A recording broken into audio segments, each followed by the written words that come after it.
Boa tarde a todos. Gostaria que vocês se manifestassem se estão ouvindo o meu áudio. Antes da Mônica começar a palestra, né, eu gostaria de ter uma rápida conversa com vocês. Meu nome é Rodrigo Varejão, eu sou coordenador do programa Telesaúde aqui no Estado. E é com muito prazer, né, que eu participo da abertura dessa palestra. Esse serviço de webconferência é um serviço oferecido para vocês, profissionais de saúde, que nos demandam, que sinalizam através da teleconsultoria, né? Que sinalizam através das equipes, né? Existem vários meios de comunicação entre vocês e nós, é interessante que a gente comece a se aproximar mais, né? Eu queria até reforçar a webconferência é aberta para todos, não precisa de senha, o acesso é como convidado, né? Nós temos participantes de fora do Espírito Santo, isso é muito legal.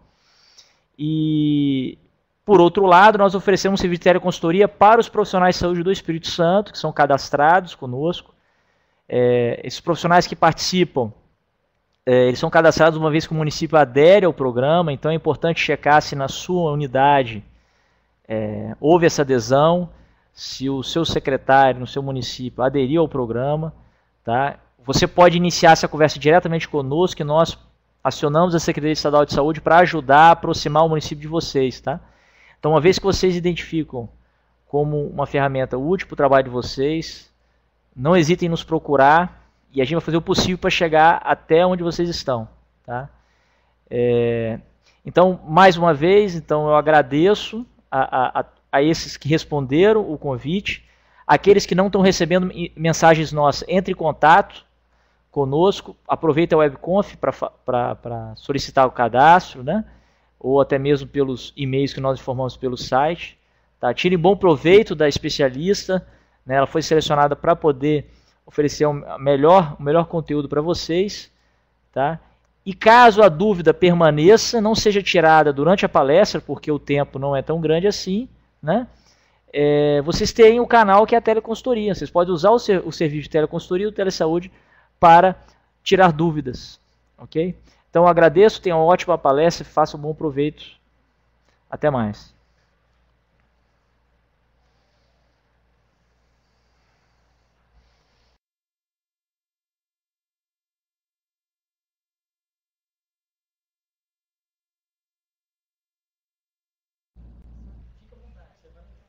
Posso começar? Boa tarde. Nós vamos estar conversando hoje um pouquinho a respeito do aleitamento materno, né, como a primeira opção da alimentação do recém-nascido.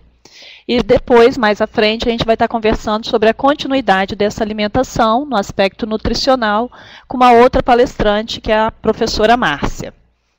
Nesse primeiro momento, então, eu me apresento, meu nome é Mônica, eu sou enfermeira e coordeno o Banco de Leite, que é Centro de Referência Estadual, aqui no Espírito Santo. E eu gostaria de conduzir essa palestra, a gente tentando fazer a maior possibilidade de troca. Eu vou estar apresentando alguns pontos e as dúvidas que vocês tiverem, vocês podem estar interrompendo e perguntando.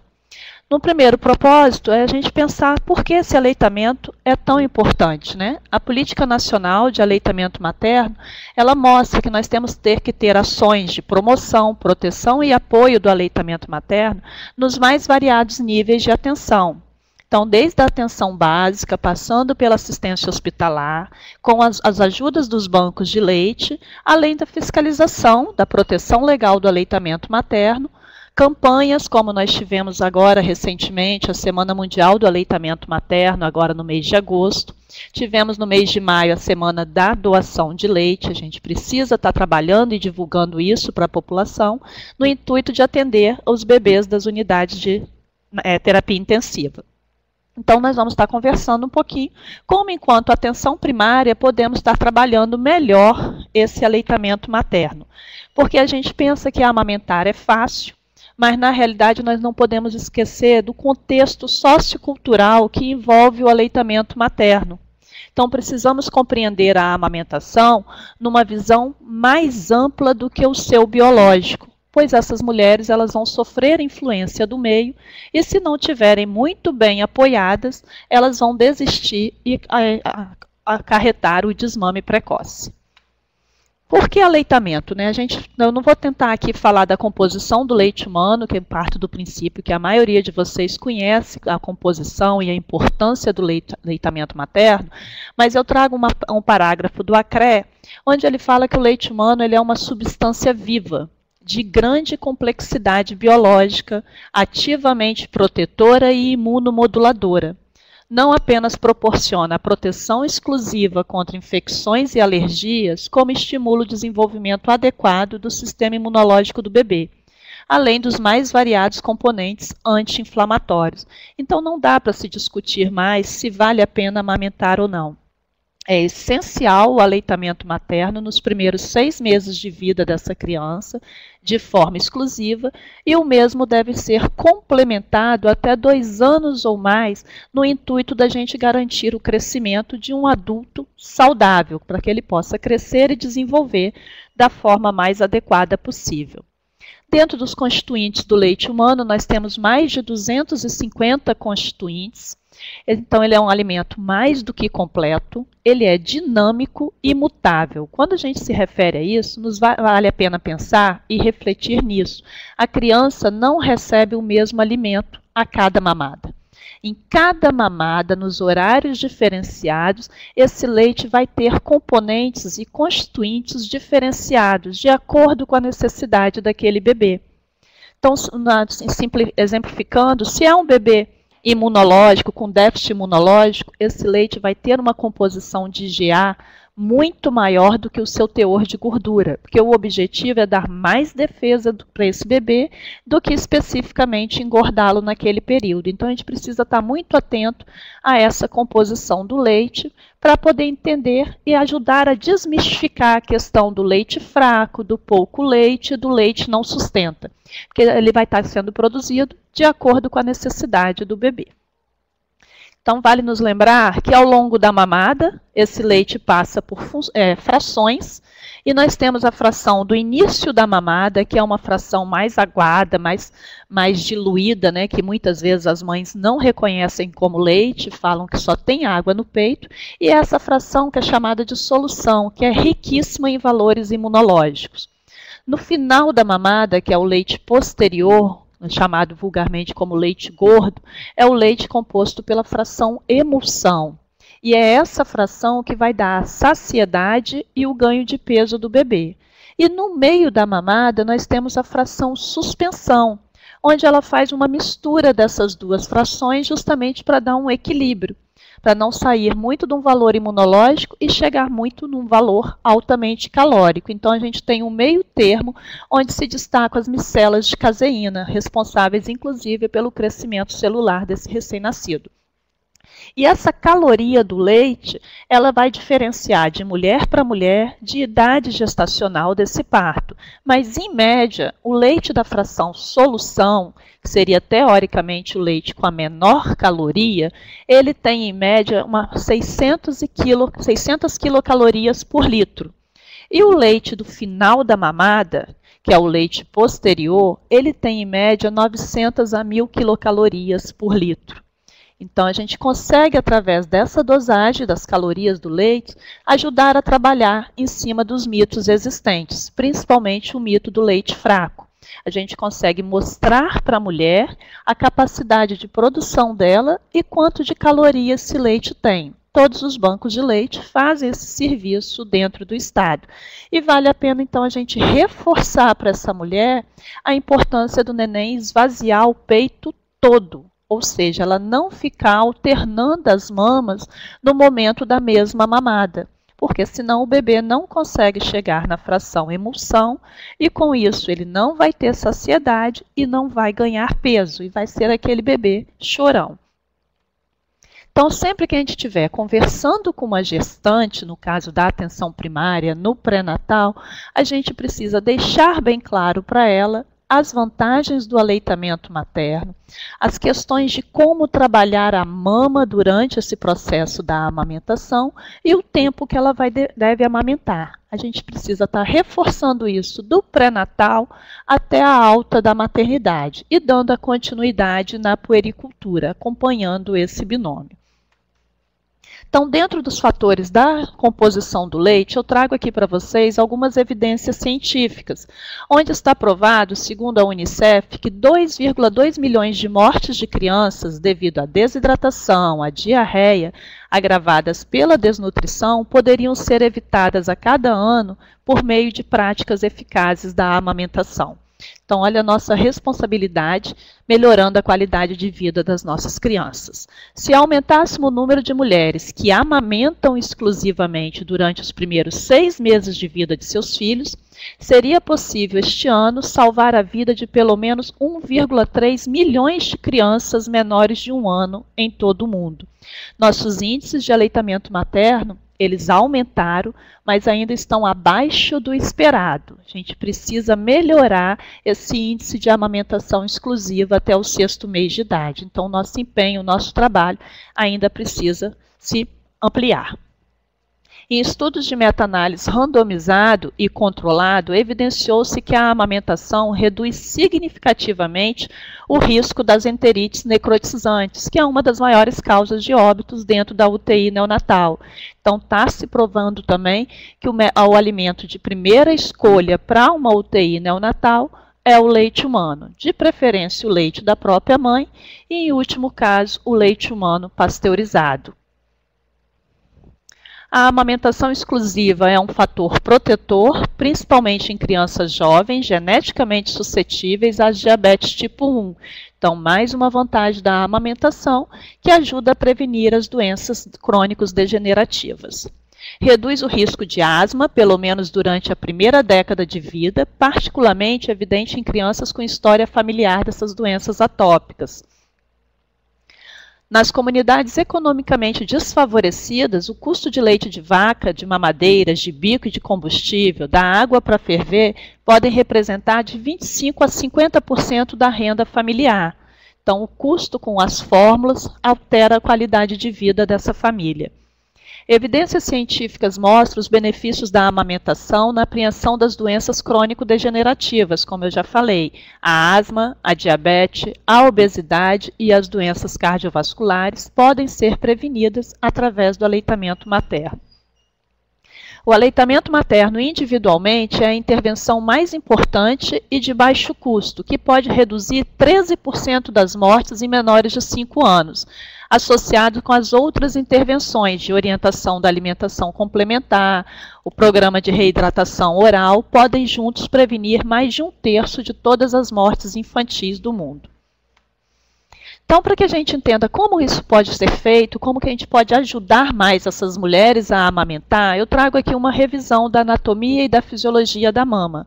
Como todo bom mamífero, nós temos glândulas mamárias e precisamos mostrar para essas mulheres como que essa produção de leite pode acontecer, para que elas possam a ter mais confiança na sua capacidade. Então, a glândula mamária, nós mamíferos humanos temos 2 glândulas mamárias, revestida por um tecido e centralizado ao meio a região areolar e os poros mamilares, região essa aonde o bebê deve abocanhar. Ao retirar a derme, a gente vê o tecido de sustentação dessa mama. E é ele que vai dar o volume e a forma da mama, mas não é ele que garante a quantidade de leite, né? A relação do volume de leite. Podemos ver que ao redor da areola nós temos inúmeras terminações nervosas. Então, nós precisamos entender que amamentar dói. E precisamos deixar claro isto para a mulher para que ela não desista em cima da primeira dor. Essa dor vai se estabilizar e ela vai conseguir amamentar. Quando retiramos o tecido de sustentação da mama, a gente consegue visualizar as células produtoras de leite, que são as células alveolares. E nós temos na mama várias células alveolares. Esses lobos alveolares são onde o leite é produzido e em cada alvéolo desse ocorre a síntese de leite.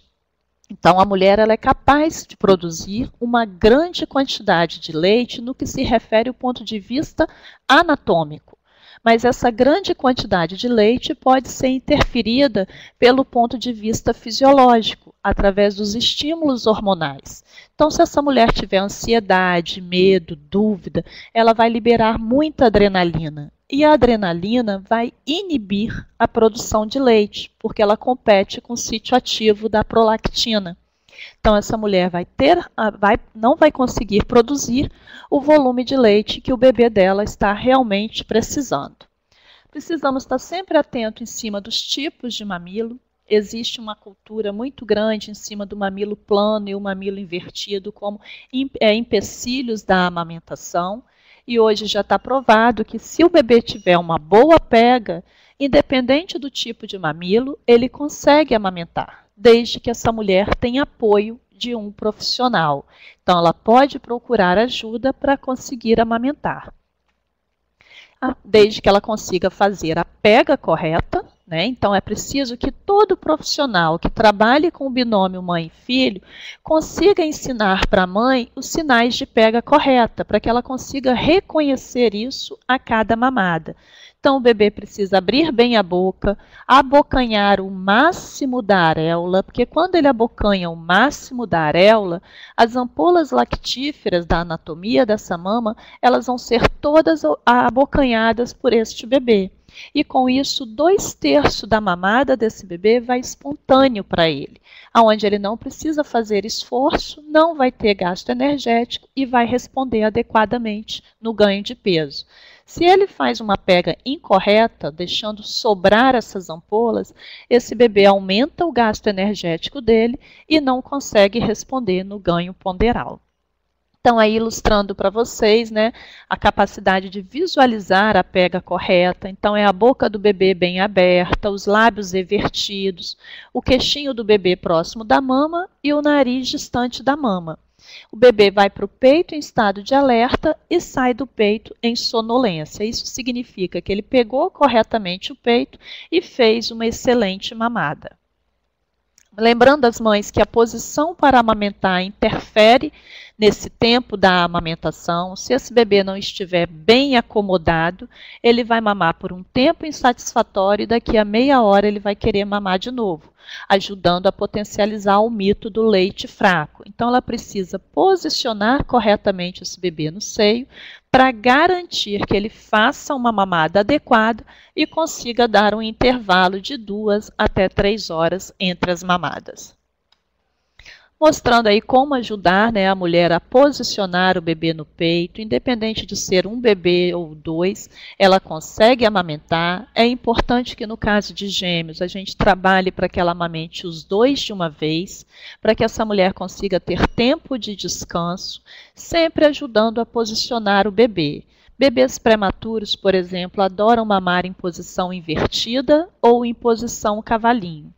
E as mães de cesárea, uma posição que a gente recomenda dessa foto de baixo, onde o bebê vem por trás da mãe para abocanhar a mama, evitando ficar em contato com a incisão cirúrgica. Aí mostrando a posição cavalinho para os recém-nascidos, prematuros, que é uma forma dele ficar mais acordado e conseguir sugar sem engasgar. Surgem também, além de tudo, principalmente quando as pegas não estão corretas, as famosas fissuras. Como nós vimos ali na anatomia, a mama ela é muito inervada. Então, a fissura, independente do tamanho dela, ela realmente dói muito. E a gente precisa tentar amenizar essa dor. Corrigindo a pega, já reduz bastante o limiar de dor dessa mulher. Mas, além de corrigir a pega, a gente precisa fechar a lesão. A melhor forma de fechar essa lesão, que é recomendado pela Rede Brasileira de Banco de Leite, é passar o próprio leite e expor essa mama ao sol pelo menos 3 vezes por dia, umedecida com leite materno. Em 24 horas, essa ferida fecha. Lembrando que precisamos sempre fazer o diagnóstico diferencial da candidíase, né, a monilíase na mama. Geralmente, quando tem monilíase, essa mama ela é íntegra e a queixa de dor dessa mulher são de agulhadas, são dores bem agudas. Então, precisa estar investigando para ver se não tem realmente fungos instalado. Aí, mostrando uma fissura, Essa fissura, dentro de 48 horas, ela foi fechada, como mostra a foto de baixo, com um único tratamento, que foi o leite materno e o sol. Ela precisou ser suspensa, a amamentação, por uma média de 18 horas, nós suspendemos essa amamentação, onde a mãe continuou ordenhando a mama e oferecendo leite para o bebê, principalmente por quê? Porque se a gente suspende essa mamada e não esvazia essa mama, além da fissura, essa mãe vai evoluir para uma infecção mamária, que é chamada de mastite. Então, a gente piora o quadro clínico dela.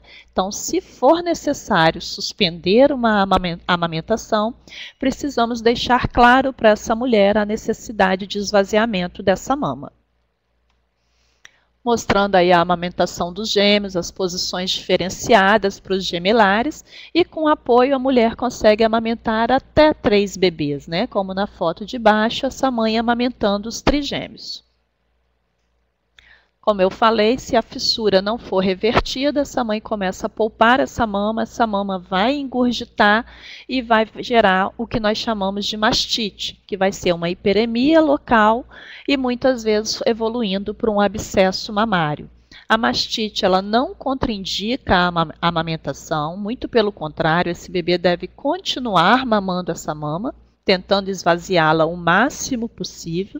Essa mãe tem que ser acompanhada por um médico para entrar com a medicação necessária para combater o agente etiológico, que na sua maioria é o Staphylo ou Streptococcus aureus, e continuar sendo acompanhada essa mama, porque senão vai evoluir para um abscesso, vai gerar ponto de flutuação, precisando ser drenada. E o objetivo é que essas mulheres não precisem passar por isso, pela drenagem ou uma supuração espontânea. A partir do momento que o bebê não pode ser amamentado no peito, ou foi suspenso por uma fissura, ou ele está numa UTI, é importante que a gente lembre a essa mulher a necessidade de esvaziar a mama, para que ela consiga manter a sua produção de leite. Então, a gente tem que estar ensinando que ela precisa se paramentar, se higienizar e recolher esse leite através da ordenha em frascos de vidro com tampa plástica, sempre com rótulos, né, sendo identificado quem é essa doadora. Ela pode fazer esse serviço tanto em casa como através dos bancos de leite. Nos bancos de leite vão ter as bombas profissionais ajudando na ordenha automática, mas a melhor forma de ordenha é a manual. Então, ela precisa aprender a massagear a mama e a ordenhar esse leite, sempre lembrando da paramentação obrigatória. Se é para o próprio bebê dela, ela vai encaminhar esse leite a um banco de leite, onde ele vai ser pasteurizado e ele é devolvido para ela com 6 meses de validade. Se é excesso de leite, ela vai estar ligando para um banco de leite e vai estar se cadastrando como doadora, onde esse leite vai ser recuperado e vai ser distribuído para as UTIs neonatais. As vantagens, então, da ordenha manual: ela é mais econômica, menos traumatizante para a mama, é a própria mulher que realiza, ela consegue trabalhar mais seu limiar de dor, e com isso ela se torna menos dolorosa, é mais eficaz, reduz mais riscos de contaminação, porque muitas vezes as bombinhas são mal higienizadas, contaminando esse leite, e pode ser feita pela mulher a qualquer hora, aonde ela estiver. Então é uma vantagem, por isso se torna um método mais conveniente para ser utilizado. Então, não devemos recomendar o uso das bombas elétricas, né? Além de ser mais caro, gera muito trauma mamilar, porque é uma pressão negativa em cima de um tecido já bem fragilizado. Ela favorece com isso o agravamento das lesões mamilares, é de mais difícil limpeza e propicia a proliferação das bactérias. Então, a gente precisa sempre explicar às mães com uma linguagem bem simples como a anatomia e a fisiologia da mama acontece, para que ela possa perceber a sua capacidade de lactação, que ela possa confiar nessa sua função. Os profissionais de saúde devem conhecer a técnica correta de extração do leite, né, ou seja, a ordenha manual, que deve ser sempre precedida da massagem. Devemos realizar massagens circulares em toda a mama antes de realizar a expressão manual. assegurar que todas as mães aprendam essa extração, e a extração de leite deve ser feita com cuidado para não lesar os capilares nem gerar traumas. Esse leite vai ser coletado e sempre armazenado em frascos de vidro com tampa plástica. Não pode ser ao contrário. Os vasilhames de plástico, eles têm adesão da imunoglobulina, que é o fator imunológico mais rico do leite. Então, nós não podemos nos dar o luxo de perder esse valor imunológico. Então, os frascos devem estar sempre limpos, né? Eles devem conter bocas largas. Normalmente, os bancos de leite fornecem esses vasilhames esterilizados. Deve ser identificado com um rótulo, com o nome da doadora e a data de coleta. Nesses frascos, que são os frascos reutilizáveis, tipo os frascos de maionese e café solúvel, devemos tirar aquele papelão que fica dentro da tampa, porque ele se torna meio de cultura. Lavar cuidadosamente com água e sabão neutro e ferver por 15 minutos. Jogando a tampa apenas nos últimos 5 minutos de fervura, senão ela deforma. E armazenar o leite ali extraído, congelando imediatamente. Porque refrigerado, ele vai perder o tempo de validade. Lembrar sempre a mulher de usar a máscara ou evitar falar na hora de coleta, para não cair gotículas de salivas. Os cabelos devem estar sempre presos, de preferência com gorro ou uma touca. As mãos e os antebraços devem ser higienizados. As unhas têm que estar pequenas e limpas.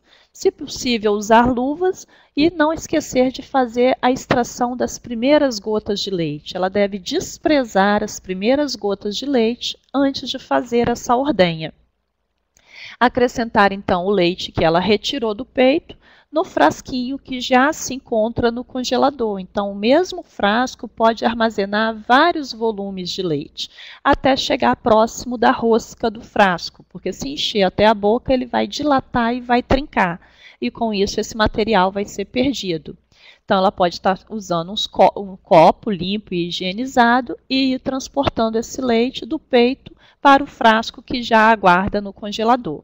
Então, jamais encher o frasco até a borda, para não ocorrer a quebra do mesmo, e identificar com o nome da mãe completo, a data de nascimento do bebê e a data e a hora da coleta do primeira gota de leite.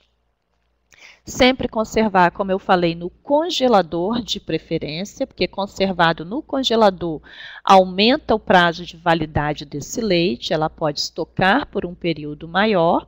De preferência um congelador exclusivo, mas no caso do domicílio, que ela não coloque junto com alimentos perecíveis. O leite humano, ele capta odores e se ele estiver muito próximo de alimentos com forte cheiro, ele vai ter o gosto e o cheiro daqueles alimentos. Então, o mais próximo da neutralidade possível. E aí, de acordo com esse congelamento, está o prazo das validades do leite. O leite cru, ele tem validade sobre refrigeração por 12 horas, por isso que a gente pede que seja imediatamente congelado. Só vale a pena refrigerá-lo se ele for ser utilizado para uma próxima mamada. O leite pasteurizado após o degelo, ele pode ser consumido em 24 horas após o degelo, não mais que um prazo desse. Ele congelado, ele vale por 15 dias, enquanto o leite cru. E após pasteurizado, esse leite vale por 6 meses quando congelado. Então, é importante deixar isso claro para as mulheres, porque a maioria das mulheres que nós atendemos hoje, elas trabalham fora. E elas podem começar a fazer o seu estoque de leite na primeira semana após o parto, onde a produção de leite é muito grande e o bebê ainda suga de forma um pouco ineficaz. Então, ela consegue esvaziar essa mama e formar seu próprio estoque para o retorno ao trabalho. Retornando ao trabalho, ela vai oferecer seu próprio leite para o bebê através da pessoa que vai cuidar dele. E aí, como oferecer esse leite, que tem que ficar claro para essas mulheres, porque senão elas vão usar como opção a mamadeira, o chuca e os bicos. E hoje nós temos uma lei que proíbe o uso desses alimentos em crianças que são amamentadas ao seio materno. Então, o ideal é que esse bebê mame diretamente no peito. Mas se por algum motivo, por ausência da mãe ou dificuldade do bebê, ele não estiver sugando o peito, temos técnicas alternativas para alimentar esse bebê no seio, que é a técnica do finger feeding, que é o dedinho na boca do bebê com o auxílio de uma sonda uretral, a técnica da translactação, que é a sonda uretral diretamente no seio dessa mulher, uma técnica muito usada nas mães de mamoplastia redutora, por exemplo, a técnica do copinho para os bebês maiores e a técnica de gavage para os bebês de UTI neonatal. Então, o ideal é que a amamentação seja diretamente no peito, mãe e bebê consigam se encontrar e amamentarem, mas essas são as outras alternativas. Aí, ilustrando na primeira foto a técnica de gavage, o próprio recém-nascido da UTI recebendo leite humano pasteurizado. Na segunda foto é uma mamoplastia redutora, onde com o auxílio da sondinha esse bebê está estimulando a mama dessa mãe e enquanto essa mama ainda não responde na produção, ele está recebendo um alimento que é um leite humano pasteurizado também através da sonda. E na terceira foto, um bebê mamando com auxílio do copinho, onde ele projeta a língua. O leite é nivelado no lábio inferior desse bebê e ele vai projetando sua própria língua e retirando o volume que ele tem capacidade de deglutir. Devemos lembrar que o copinho, o volume não pode ser jogado na boca do bebê, senão ele tem risco de broncoaspiração por não conseguir coordenar o volume excessivo. Então temos que esperar ele projetar a língua. Então, essa mãe, a própria mãe, faz a massagem, ela mesma retira seu próprio leite e esse leite é imediatamente ofertado para o bebê. Então, se ele vai ser imediatamente ofertado, ele não precisa nem sequer ser refrigerado. Aqui mostrando, então, a técnica auxiliando essa mãe. O ideal é que a mãe aprenda a realizar esse procedimento, porque ela vai sair de alta e ela precisa cuidar desse bebê, mantendo o aleitamento materno até o 6º mês de vida. Então, ela não pode ficar dependente do serviço. Mas ela tem que sair de alta sabendo que ela pode contar com o serviço frente a algumas dificuldades. Então, ele vai abocanhar a mama. Assim que ele começar a sugar esse peito, uma sondinha vai ser introduzida e ele vai estar sugando a mama e recebendo um complemento. No caso desse bebê, o complemento foi uma fórmula láctea, porque não tinha leite humano para atender essa criança, é uma criança grande, com grande volume, e infelizmente a gente tem falta de leite humano, e só podemos atender os bebês de UTI neonatal. Então ele vai para a fórmula, mas ele continua estimulando a mama. O ideal é que isso seja feito imediatamente nos primeiros dias da maternidade, nos casos das mães de mamoplastia.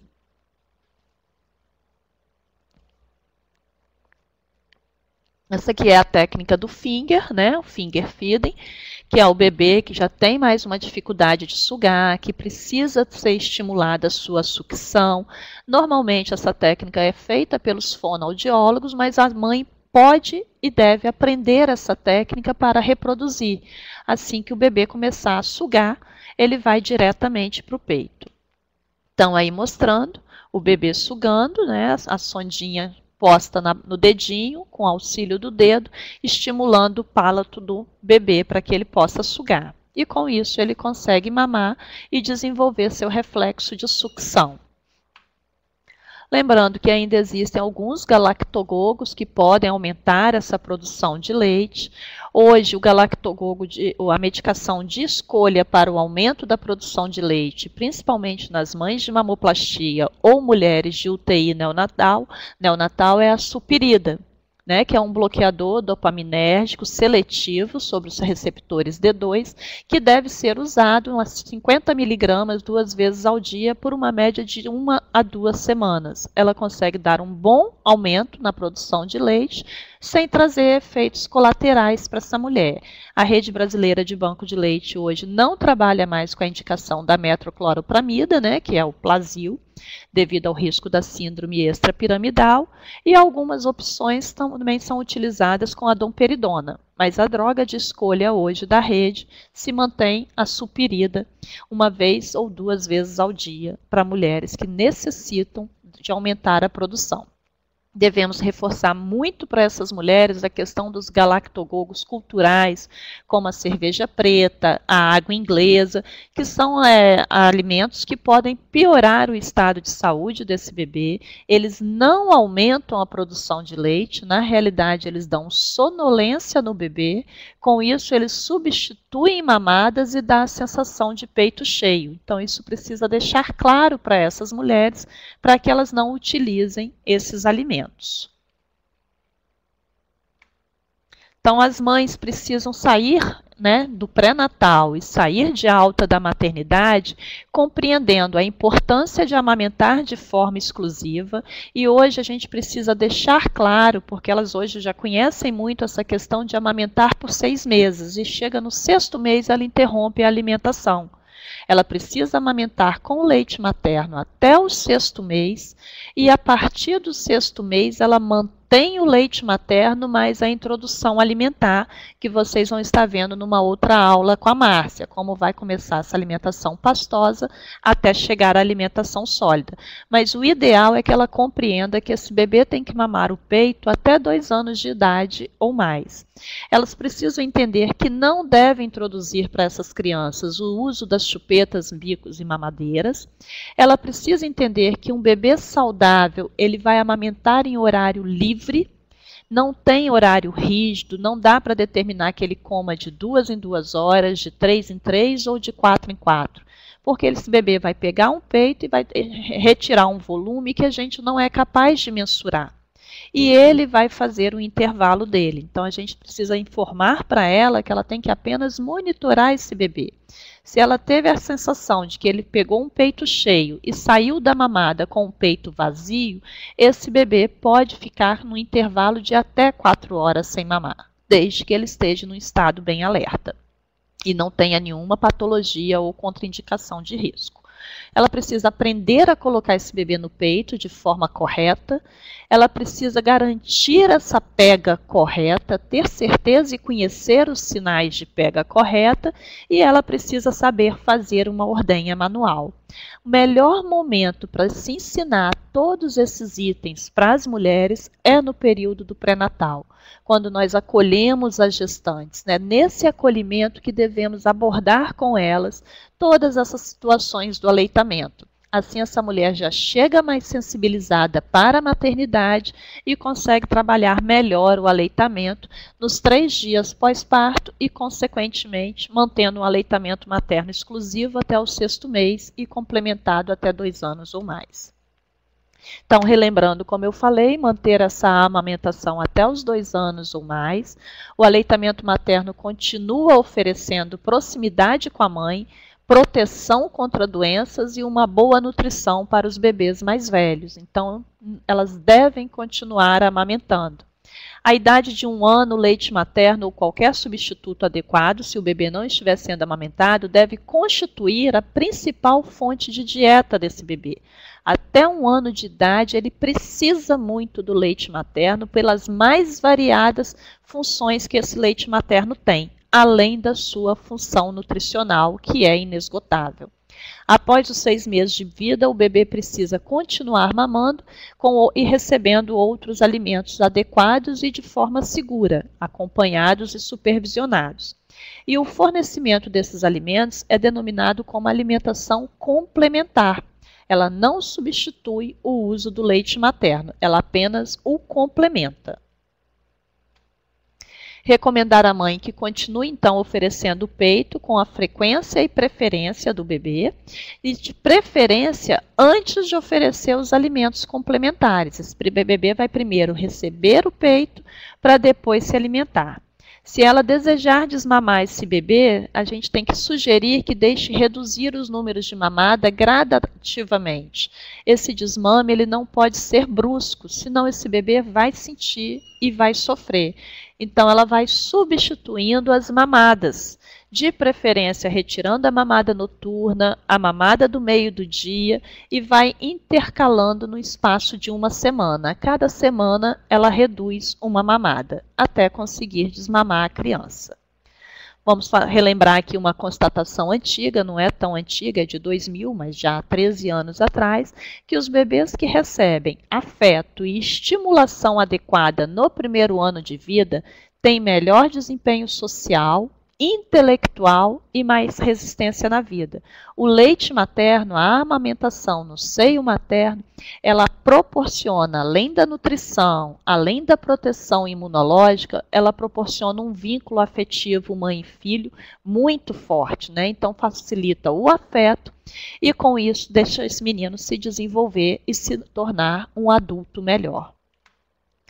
Alguns de nossos clientes, mais uma vez eu reforço que com apoio a mulher consegue amamentar e consegue amamentar 1, 2 ou mais bebês, desde que ela se sinta apoiada pelos profissionais de saúde num primeiro momento e pela família no segundo momento. A sociedade precisa ajudar essa mulher para que ela consiga amamentar.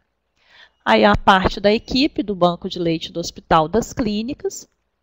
E trago para vocês, finalizando, as reflexões que a gente deve estar fazendo no nosso dia a dia. As ações a favor da amamentação estão provocando resultados esperados? Como estão os índices desse aleitamento nos municípios de vocês? Que ações cada município está realizando? Nós precisamos estar sempre refletindo sobre isso. As práticas dos profissionais de saúde têm conseguido atender às necessidades da mulher que amamenta e da família dessa mulher? Como estão nossas práticas? E nós, profissionais de saúde, por mais convictos que estejamos sobre os benefícios do aleitamento materno, temos tido competência na tarefa de auxiliar essas mulheres, seus filhos e suas famílias para o sucesso dessa amamentação? Como está o nosso apoio? Estamos disponíveis a apoiar essa mulher e ajudar nas possíveis dificuldades do aleitamento? Então, eu finalizo dizendo que não basta ser a favor do leite materno, nós, profissionais de saúde, precisamos conhecer os problemas que podem ocorrer durante a amamentação e oferecer orientação segura para que a mãe e bebê possam superar. Eu agradeço a participação de vocês, estou aberta a perguntas, caso tenha alguma dúvida, e precisando, tem o meu contato por e-mail. Vocês podem estar entrando no chat também para esclarecer as dúvidas. Muito obrigada.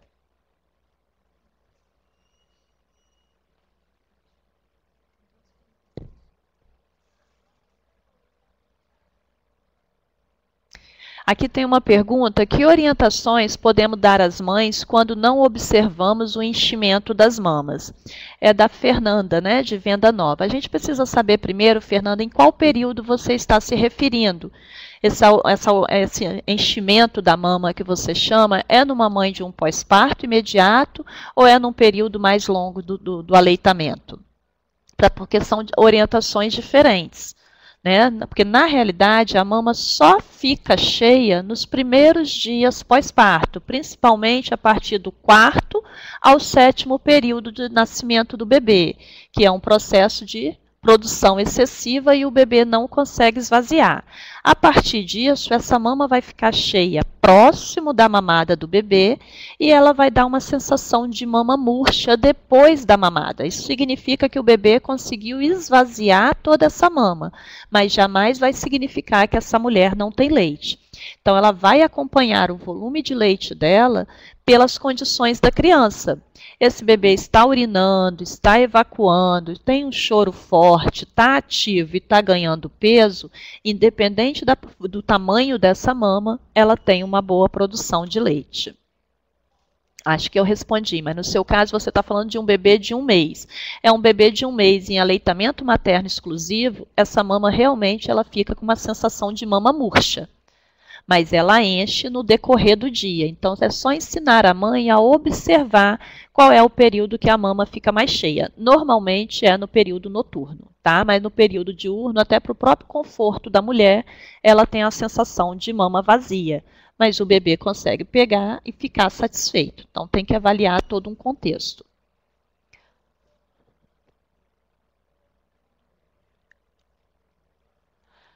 Aqui tem a pergunta de Castelo, se é possível adquirir o material para continuar reproduzindo as palestras. Sem problema, eu posso disponibilizar o material, não tem problema nenhum. O problema é que o material contém muitas fotos e é pesado, então não sei como a gente vai poder viabilizar isso. Mas depois eu vejo aqui com a teleconferência e eles vão estar disponibilizando se for possível, ok?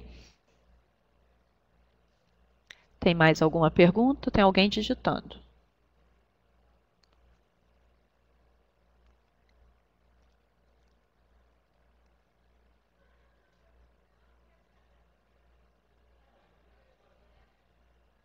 Sem problema, não tem problema nenhum. Eu posso disponibilizar o material, sim.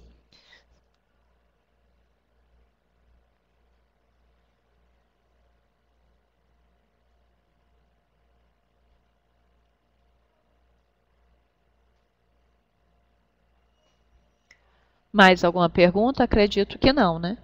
Boa tarde e obrigada a presença de todos. Bom, se ninguém tiver mais nenhuma dúvida, a gente pode encerrar a webconf por aqui. Depende de vocês agora.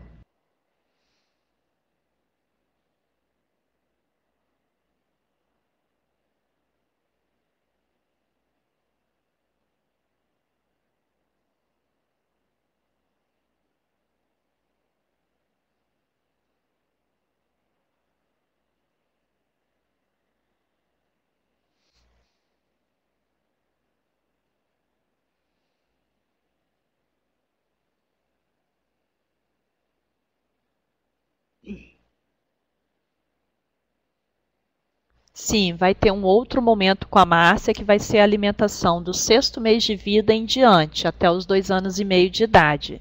Isso vai ser agendado e divulgado para vocês, essa alimentação complementar. Obrigada, Ana Paula.